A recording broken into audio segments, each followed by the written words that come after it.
whether it be a guy like Tim or if it's more of a drop-back type guy, that we feel like either one's going to be able to fit. John, you've mentioned that you would like to work with Tim on his mechanics and some other things, so you could probably help him with that.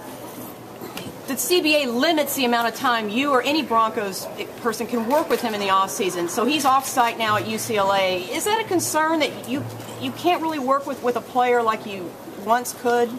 Well, I mean, I don't know. I think those are the rules, and that's part of the CBA. And so, we abide by those rules. I think the way it's set up now that we can officially start working with him May 1st. And when he comes in, I think August 16th is when everyone can come in. But there's phase 1, of which lasts for 2 weeks. And then in phase 2, I think, is when we're able to start working with him. So I don't know if it's a concern. I mean, I know the one thing I don't have a concern with is the fact that Tim Tebow is not going to do everything he can this offseason to get better. And if that's out working with Mazzoni or whatever he's doing, I know that he's going to do everything he can to get better. Would you like to see Tim have any impact on what he's doing in the workout? Tell Mazzoni what you want him to do?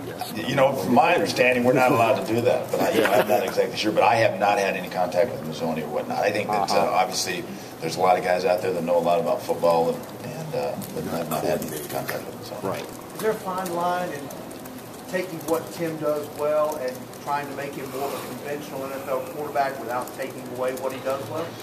Well, I mean, I don't know that if you look at it as being more conventional. I think there's things that we have to get him to do within our offense to be more successful as an offense. And so it's, and obviously we look at what we did last year, and Tim's strengths are no question. He's able to run the football. He's a big guy and physical and likes to run it.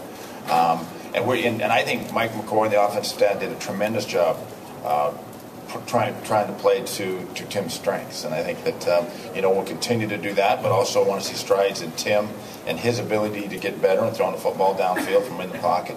And we just feel that's something we have to do to get better as an offense. To be able to add that threat there makes everything else he does that much better. Up front, defensively, it seems like something you guys need to address. Is that a high priority or We have a lot of high priorities. I mean, I think that's an issue that always comes up every year, especially inside. Broderick Bunkley was a guy that came in that we picked up last year as from the sixth rounder, 13, that really played well. And he's a free agent, so like all our free agents, we'd like to get them back in the building and consider to work. But defensive tackle is no question an area that we want to get better, but also have some others. Can you look back and recently Trey raised some concerns about the NFL and professionals maybe affecting the game's popularity in the future? He wasn't sure if he had a son that he'd be encouraging him to play. I just was curious on your thoughts on that as far as the future popularity.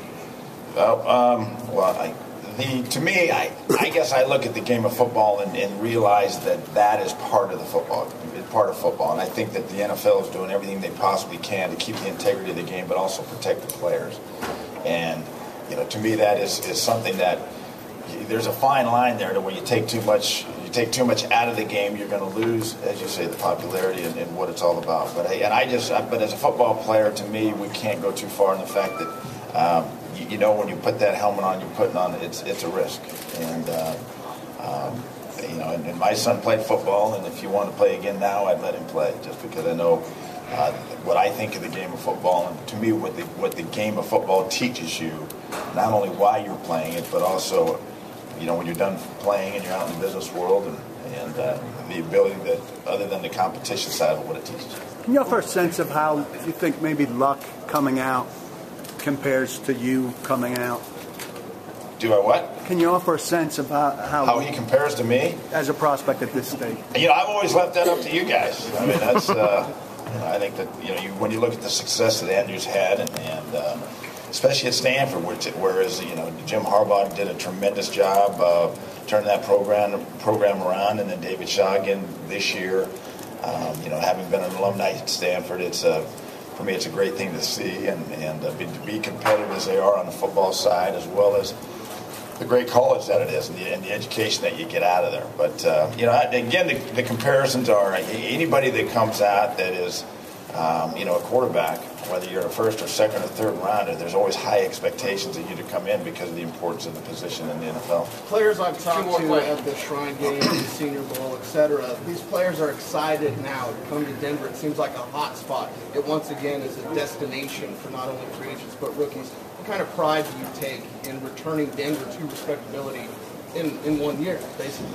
Well, I mean, obviously, having played there, I know how special Denver is, and I think that that's exciting for me to hear because I know one thing. One of the main reason I'm back is because of our owner Pat Bowlen, and he's the guy that creates that culture for us to be able to go out there and win. And when you have a guy at the top like Pat Bowlen that wants to win Super Bowls and Lombardi trophies, that as an employee or as a player, that's the only thing that you can ask for, is to have an owner that is as competitive as he is and wants to win world championships, is going to give us every opportunity to do that and all the resources he can possibly give us to be given that chance. And so I just know that the fan base that we have in Denver is tremendous. Having played there as long as I did, it's a great place to bring up children, and so I'm excited about the fact that guys want to come back to Denver and play for a guy like John Fox, who's done a tremendous job also. John, you mentioned Jim Harbaugh's quarterbacks and connections to Stanford. Do you know him in any way? Do you have relationships? I don't know him very well. I went to the Orange Bowl last year, and I spent a little bit of time with Jim, but I don't know him real well. I just know him having played against him. His competitive nature, his ability to compete, and his intensity. I think that we saw that on the field, and it's transcended right into his coaching career, and he obviously had a great year this year in San Francisco. John, thank you guys. Thank you. We got Ted Thompson.